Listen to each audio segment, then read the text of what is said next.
Guys മുട്ടൻ comedy ഉണ്ട് കേട്ടോ, നിങ്ങൾ ചിരിക്കും ഉറപ്പാണ്. കണ്ടോ അല്ല കേട്ടോ. ബബ്ബ first weekend total gross almost 35 കോടി വിച്ച് മീൻസ് മമ്മൂട്ടിയുടെ എനർജറ്റിക് അസുരന്റെ അഴിഞ്ഞാട്ടത്തിന്റെയും ഷൈലോക്കിയാണ് ഉദ്ദേശിക്കുന്നത്. എക്സ്ട്രാ ഓർഡിനറി കണ്ടന്റ് റോഷാക്കിന്റെയും ഫൈനലി വീക്കെൻഡ് കൊണ്ട് തൂക്കി. എക്സ്റ്റൻഡ് ക്യാമിയോ വന്ന് മേട്ടന് കംബാക്ക് കൊടുത്ത ഓസ്ലറിന്റെ ഫൈനലായിട്ട് ഇപ്പോഴേ 3-4 കോടി മാത്രമേ ഡിഫറൻസ് ഉള്ളൂ. എന്റെ പൊന്നെ, എന്നാ കിട്ടില്ല ക്യാപ്സ്യൂളല്ലേ. ദ റിയൽ OG, തലമുറകളുടെ നായകൻ, ലോഡ്, ജനപ്രിയ നായകൻ, എന്തൊക്കെ ബഹളായിരുന്നു. ഇതൊന്നുമല്ല, ചിരിക്കേണ്ട സംഭവം വേറെയാണ്. ബബ്ബ റിലീസായ ഫസ്റ്റ് ഡേ ഫസ്റ്റ് ഷോ കഴിഞ്ഞപ്പോഴും പടത്തിന്റെ തലേ ദിവസവും ഈ ഏട്ടൻ ഫാൻസ്, ദിലീപേട്ടൻ ഫാൻസ് അല്ല, ലാലേട്ടൻ ഫാൻസിന്റെ ഐഡിയകളിൽ നിന്ന് ഇവന്മാർ വന്നിട്ട കുറെ പോസ്റ്റുകളുണ്ട്. ഇവന്മാരുടെ സംഭവം എന്ന് പറഞ്ഞത് അടുത്തത് മമ്മൂക്കയ്ക്ക് ഒരു 100 കോടി പദ്ധതി, ദിലീപേട്ടനൊരു 100 കോടി പദ്ധതി നാളെ ആവിഷ്കരിക്കും, അല്ലെങ്കിൽ ഇന്ന് ആവിഷ്കരിക്കാൻ തുടങ്ങിക്കഴിഞ്ഞു, ഉറപ്പായിട്ടും നടക്കും. ഇനി മമ്മൂക്കൊക്കെയാണ് പാട്രിയോട്ടിലൂടെ ഞങ്ങൾ വാങ്ങിച്ചു തരാൻ പോകുന്നത്. എന്ത് 100 കോടി. അങ്ങനെ മലയാളത്തിൽ എല്ലാ നടന്മാർക്കും ഒരു പദ്ധതി ഉണ്ടാക്കി ലാലേട്ടന്റെ ഗസ്റ്റ് കൂടി ഞങ്ങൾ 100 കോടി മേടിച്ച് കൊടുക്കും. ഇതിപ്പോൾ കഷ്ടിച്ച് 50 കോടി ഈ പടത്തിന് കിട്ടുമോ എന്നുള്ള കാര്യം അറിയാൻ പാടില്ലാത്ത അവസ്ഥയിലാണ് ഇപ്പോൾ പോയിക്കൊണ്ടിരിക്കുന്നത്. ആ അവസ്ഥയായി ഇപ്പോഴത്തെ ക്യാപ്സ്യൂൾ എന്ന് പറയുന്നത്. നേരത്തെ 100 കോടി പറഞ്ഞെടുത്തുനിന്ന് ഇപ്പം നേരെ ഇറങ്ങി വന്ന് ഞങ്ങൾ ഓസ്ലറിനെ തീർത്തേ, റോഷാക്കിനെ തീർത്തേ, ഞങ്ങൾ നമ്മുടെ മമ്മൂക്കിയുടെ അഴിഞ്ഞാട്ടമായിട്ടുള്ള ഷൈലോക്കിനെ തീർത്തേ, അങ്ങനെ പറയേണ്ട അവസ്ഥയിലേക്ക് ഇറങ്ങി എത്തി നിന്നിട്ടും എൻ്റെ പൊന്നെ, അഹങ്കാരത്തിന് ഒരു മാറ്റവും വന്നിട്ടില്ല. എങ്ങാനും ഈ പടം മുക്കി മൂളിന് ഒരു 50 കോടി പോവുകയാണെങ്കിൽ അപ്പോൾ കേൾക്കാൻ പോകുന്നത് എന്താണെന്ന് അറിയാമോ? പുതിയ ക്യാപ്സ്യൂൾ ആയിരിക്കും. അന്നിറങ്ങിയ പോസിറ്റീവ് വന്ന ഗ്രേറ്റ് ഫാദറിന്റെ കളക്ഷൻ ഞങ്ങൾ ബ്രേക്ക് ചെയ്തേ എന്നൊക്കെ പറഞ്ഞുകൊണ്ട് ഇവന്മാർ വരും. ആ രീതിയിലുള്ള ക്യാപ്സ്യൂൾസ് ആണ് ഇറങ്ങിക്കൊണ്ടിരിക്കുന്നത്. ഞാൻ പറയാൻ പോകുന്ന സബ്ജക്റ്റ് നിങ്ങൾക്ക് ചെറുതായിട്ടെങ്കിലും മനസ്സിലായിട്ടുണ്ടെങ്കിൽ നമുക്ക് അതിലേക്കൊന്ന് പോയാലോ. Hello cinephiles, welcome to touch my life. ലാലേട്ട ഫാൻസിനോട് പറയാനുള്ളത്, ക്യാപ്സ്യൂൾ ഇറക്കുമ്പോൾ മിനിമം സ്റ്റാൻഡേർഡ് വേണം. ആ സ്റ്റാൻഡേർഡ് ക്യാപ്സ്യൂൾ ഇറക്കുക. കാര്യം ഇപ്പോൾ ബബ്ബ എന്ന് പറഞ്ഞ സിനിമയെ നമുക്ക് ടർബോ എന്ന് പറഞ്ഞ സിനിമയായിട്ട് കമ്പയർ ചെയ്യാം. രണ്ടും ഏകദേശം ഒരേ ജാനറൊക്കെയാണ്, മാസ് മസാല, കോമഡി, എന്റർടൈനർ. അപ്പോൾ ഈ രണ്ട് സിനിമകൾക്കും ഇറങ്ങിയ സമയത്ത് നെഗറ്റീവ് റിവ്യൂസ് ആണ് ഇവിടുത്തെ പല പ്രമുഖ റിവ്യൂസ് ഇട്ടേക്കുന്നത്. അതായത് ബബ്ബയ്ക്ക് നെഗറ്റീവ് ഇട്ടേക്കുന്നത് ഇപ്പോൾ ഈ അശ്വന്ത് കോക്ക് ആണെങ്കിലും നമ്മുടെ ഷസാം ആണെങ്കിലും അതുപോലുള്ള ആളുകളൊക്കെ അന്ന് ടർബോ ഇറങ്ങിയപ്പോഴും നെഗറ്റീവ് റെസ്പോൺസ് തന്നെയാണ് ഇവർ കൊടുത്തത്. അപ്പോൾ അതുകൊണ്ട് തന്നെ ഈ രണ്ട് സിനിമകളെ കമ്പയർ ചെയ്യുമ്പോൾ ടർബോ ഏകദേശം 70 കോടിക്ക് മുകളിൽ കളക്ട് ചെയ്തു. ബബ്ബ 70 കോടി പോയിട്ട് 50 കോടി നിരങ്ങി പോലും എത്തും എന്നുള്ള കാര്യത്തിൽ ആർക്കും ഒരു സംശയവും വേണ്ട, എത്തത്തില്ല. അപ്പോൾ ആ എത്തത്തില്ലെന്ന് മനസ്സിലാക്കിയിട്ടാണ് ഇവന്മാരിപ്പം റോഷാക്കായിട്ടും അതുപോലെ ഓസ്ലറുമായിട്ടും ഒക്കെ കമ്പയർ ചെയ്ത് ഞാൻ പറയുന്നത്. അപ്പോൾ അതാണ് ഇവന്മാരുടെ ലൈൻ. പിന്നെ ഈ പല കൊട്ടിഘോഷങ്ങൾ ഇവന്മാർ കാണിച്ചാലും പല തള്ളുകളും ഭീകരവാദങ്ങളും ഒക്കെ ഇറക്കിയാലും ലാലേട്ടൻ ഇങ്ങനെ ബോക്സ് ഓഫീസിൽ ഇങ്ങനെ തകർന്ന് മീൻസ് എന്ന് പറഞ്ഞാൽ തിളങ്ങി വന്ന് നിന്നാലും ആ സമയത്ത് തന്നെ പുള്ളി എക്സ്പോസ്ഡ് ആകാറുണ്ട് ബോക്സ് ഓഫീസിലും പല കാര്യങ്ങളിലും. ഉദാഹരണമായിട്ട് നമ്മൾ എടുത്തു നോക്കുകയാണെങ്കിൽ തുടരും എന്ന് പറഞ്ഞ സിനിമ നമുക്കറിയാം, പുള്ളിയുടെ ഒരു ഹെവി പോസിറ്റീവ് റെസ്പോൺസ് വന്ന സിനിമയാണ്. പോസിറ്റീവ് റെസ്പോൺസ് വന്നപ്പോഴത്തേക്കും പുള്ളി ചുമ്മാ മുണ്ട് മടക്കി കുത്തി 200 കോടിക്ക് മുകളിലാണ് ബോക്സ് ഓഫീസിൽ വാരിയത്. 100 കോടി കേരള ബോക്സ് ഓഫീസിൽ നിന്ന് ആദ്യമായിട്ട് വാരുന്ന ഒരു സിനിമയായിട്ട് മാറി, ആദ്യമായിട്ട് വരുന്ന മലയാള സിനിമയായിട്ട് മാറി. അതൊരു വൻ റെക്കോർഡായിരുന്നു. ആ റെക്കോർഡ് അടിച്ച് നിന്ന അതേ സമയം തന്നെ പിന്നെ വന്ന സിനിമയ്ക്ക് പോസിറ്റീവ് റെസ്പോൺസ് കിട്ടിയിട്ട് വേൾഡ് വൈഡ് 100 കോടി പോലും അടിക്കാൻ പറ്റാത്തൊരവസ്ഥയിലേക്കും ലാലേട്ടൻ പോയായിരുന്നു ഹൃദയപൂർവ്വം എന്ന് പറയുന്ന സിനിമയിലൂടെ.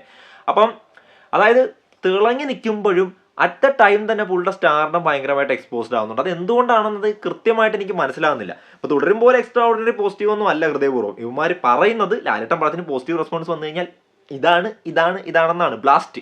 അപ്പോൾ ആ ബ്ലാസ്റ്റ് ഹൃദയപൂർവ്വത്തിൻ്റെ ആ ഒരു ഇതിലേക്ക് വന്നപ്പോഴത്തേക്കും നമ്മൾ കണ്ടില്ലായിരുന്നു. ഇനി റിലീസുകളുടെ കാര്യങ്ങൾ പറയാൻ നേരത്തെ ഇവന്മാർ പറയും റിലീസുകളുടെ തമ്പുരാനാണ് പുള്ളി, രാജാവാണ്, മറ്റതാണ് മറിച്ചതാണ്. ശരിയാണ്, രാജാവാണ്, തമ്പുരാനാണ്, പുള്ളി കിങ് ആണ്, ദ റിയൽ OG ആണ്, അതൊക്കെ നമുക്ക് സമ്മതിക്കാം. പക്ഷേ ആ കാര്യത്തിലേക്ക് വരുമ്പോൾ പുള്ളിയുടെ സിനിമ ഈ കഴിഞ്ഞ ഇടയ്ക്കൊരു സിനിമ റിലീസായിരുന്നു. സിനിമ എന്ന് പറഞ്ഞാൽ മലയാളത്തിലെ ഏറ്റവും മികച്ച ഗസ്റ്റ് റോളെന്ന് ഇവന്മാർ തന്നെ അവകാശപ്പെടുന്ന സമ്മർ ഇൻ ബെത്ലഹേം, അതിനകത്ത് ലാലേട്ടനുണ്ട്. അപ്പം ആ സിനിമ റിലീസായിട്ട് ഇപ്പോൾ 1 ലക്ഷം പോലും റിലീസിൽ കിട്ടിയോ എന്ന് അറിഞ്ഞുകൂടാ. പല മമ്മൂട്ടി സിനിമകളും റിലീസായിട്ട് ലക്ഷങ്ങൾ കിട്ടുമ്പോൾ ഇവന്മാർ പറയും ലക്ഷം സ്റ്റാർ റിലീസിൽ വീണ്ടും വന്ന് പൊട്ടിക്കുന്നു മമ്മൂക്ക സിനിമകൾ എന്നൊക്കെ പറയും. പക്ഷേ ആ മമ്മൂക്ക സിനിമകളൊന്നും മമ്മൂട്ടി ഫാൻസിൽ പോലും വേണ്ടാത്ത സിനിമകളായിരുന്നു. ആ സമയത്ത് അങ്ങനെയൊക്കെ പറഞ്ഞിട്ടിരുന്ന ടീം ഇപ്പോൾ ഈ സമ്മർ ഇൻ ബെത്ലഹേം വന്നപ്പോഴത്തേക്കും അതിനെക്കുറിച്ച് ഒരനക്കവും ഇല്ല, മിണ്ടുന്ന പോലും ഇല്ല, ഒരു പോസ്റ്റ് പോലും ഇടുന്നില്ല. മറിച്ച് സമ്മർ ഇൻ ബെത്ലഹേം എങ്ങാനും റിലീസിൽ ക്ലിക്കായിരുന്നെങ്കിൽ, പ്രേക്ഷകർ ഏറ്റെടുത്തിരുന്നെങ്കിൽ 100% ഇവന്മാർ വന്ന് അടിച്ചേനെ.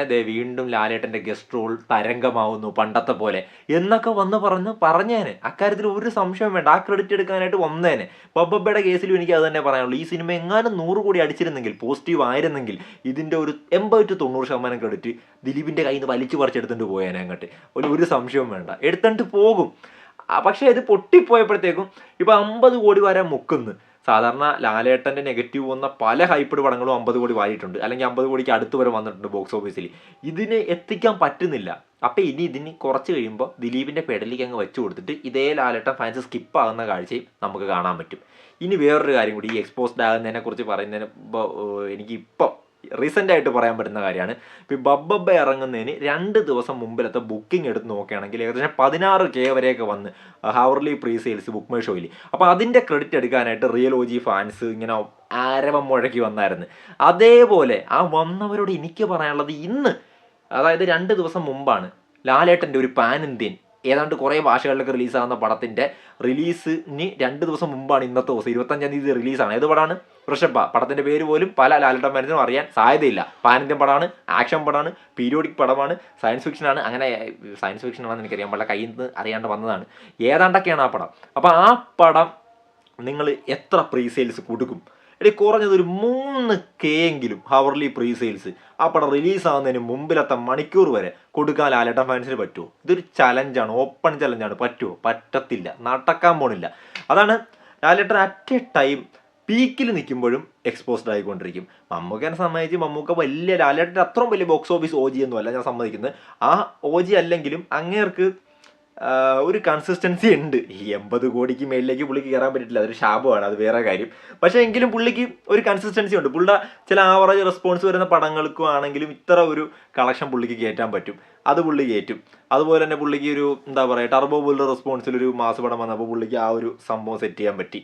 അതുപോലെ മോഹൻലാലിന് പോസിറ്റീവ് ഇപ്പം ഡിസാസ്റ്റർ റെസ്പോൺസും ഇതൊക്കെ വന്ന പടം മോഹൻലാലും 50 കോടി കയറ്റിയിട്ടുണ്ട്, ഇല്ലെന്നല്ല ഞാൻ പറയുന്നത്. ഇപ്പം മമ്മൂക്കയുടെ കളങ്കാവൽ പോലൊരു ഓഫ് ബീറ്റ് പടം, ഇപ്പം ബ്രഹ്മയുഗം പോലത്തെ ഒരു പടം, അതുപോലത്തെ പടമൊക്കെ എടുത്ത് ലാലേട്ടൻ ആ ഒരു കളക്ഷൻ റേഞ്ചിൽ കയറ്റാൻ പറ്റുമോ എന്ന് ചോദിച്ചു കഴിഞ്ഞാൽ അത് സംശയമാണ്. അതേപോലെ മാസ് മസാല പടങ്ങൾ 2 പേരുടെ അടുപ്പിച്ച് വരികയാണ്, 2നും പോസിറ്റീവ് റെസ്പോൺസ് കിട്ടുകയാണെങ്കിൽ അവിടെ മുണ്ട് മടക്കി കുത്തി ലാലേട്ടൻ നിന്നാൽ അങ്ങോട്ടേക്കായിരിക്കും മലയാളികൾ ചരിയുക. അക്കാര്യത്തിൽ സംശയമൊന്നുമില്ല. അപ്പോൾ ഈ അഭിപ്രായങ്ങളെക്കുറിച്ച് നിങ്ങൾക്ക് എന്താ അഭിപ്രായമാണ് പറയാനുള്ളത്? കമൻറ്റ് ബോക്സിൽ ഇടുക. ഇപ്പോൾ ബബ്ബബ്ബ എന്ന് പറയുന്ന സിനിമയെ കുറിച്ച് പറയുമ്പോൾ ആ സിനിമ ഒരു അട്ടർ മലങ്കൾട്ട് അപരാധം എന്നൊക്കെ പലരും പറഞ്ഞാലും ആ സിനിമ ഈ രണ്ട് നടന്മാരുടെ ഫാൻസിന് ചുമ്മാ പോയെന്ന് കാണാൻ പറ്റിയ പടമാണ് കേട്ടോ. എനിക്ക് അങ്ങനെ ഒരു അഭിപ്രായം ഉണ്ട്. നിങ്ങളുടെ അഭിപ്രായം കമൻറ്റ് ബോക്സിൽ ഇഷ്ടപ്പെട്ടെങ്കിൽ ലൈക്ക് ഇട്ട് കമൻറ്റ് ചെയ്യില്ലെങ്കിൽ ഡിസ്ലൈക്ക് ഇട്ട് കമൻറ്റ് ചെയ്യുക. രണ്ടാണെങ്കിലും ചാനലും സബ്സ്ക്രൈബ് ചെയ്യാൻ മറക്കരുത്. അടുത്തൊരു വീഡിയോ കാണുന്നവരെ ബൈ ബൈ.